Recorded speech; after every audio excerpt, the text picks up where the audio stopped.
Hi friends, ഇനി നമുക്കൊരു fish പൊള്ളിച്ചതിൻ്റെ recipe നോക്കാം.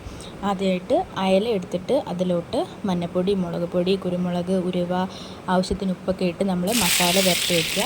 അതിനുശേഷം പാനിൽ അതിനെ ഒന്ന് ഷാലോ ഫ്രൈ ചെയ്തെടുക്കുക. അതിനുശേഷം ആ ഓയിലിൽ തന്നെയാണ് നമ്മൾ മസാല ഉണ്ടാക്കുന്നതിന് വേണ്ടിയിട്ട് വെളുത്തുള്ളി, ഇഞ്ചി, പച്ചമുളക്, സവാള, ഉപ്പൊക്കെ ഇട്ടൊന്ന് വഴറ്റിയതിന് ശേഷം അതിലോട്ട് തക്കാളി, പിന്നെ പൊടികളായിട്ട് ഇവിടെ ആഡ് ചെയ്തിരിക്കുന്നത് മഞ്ഞൾപ്പൊടി, മുളക് പൊടി, കുരുമുളക് മാത്രമാണ്. ലാസ്റ്റ് നമ്മൾ ഒന്നാം പാൽ, നല്ല കുറുകിയ ഒന്നാം പാലാണ് ആഡ് ചെയ്തിട്ടുള്ളത്.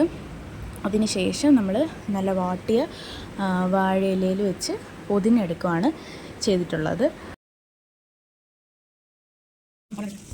ഇതിന് പൊള്ളിച്ചെടുക്കാനായിട്ട് നമ്മൾ തവയാണ് എടുത്തത്. തവയിലോട്ട് ഓയിലൊഴിച്ച് ചൂടാക്കിയതിന് ശേഷം ഓരോന്നായിട്ട് വെച്ച് തിരിച്ചും മറിച്ചിട്ട് പൊള്ളിച്ചെടുക്കുകയാണ് ചെയ്തത്.